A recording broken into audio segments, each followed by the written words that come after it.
So I'm going to play an air that Seamus Shannon from County Roscommon wrote, an air called Goldsmith's Lament, or the Lament for Oliver Goldsmith. I'll only probably play it once through because it's kind of dreary. Don't depress people. And Jesus, I play it twice for the crack. Anyway, and then we're going to go into a reel called The Oak Tree. And somebody asked me there recently in America why I play an E flat. I heard Tommy Peoples when I was about 16.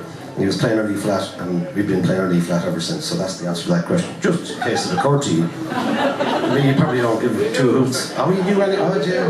Lovely. That's nice. Isn't that lovely?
Thanks very much.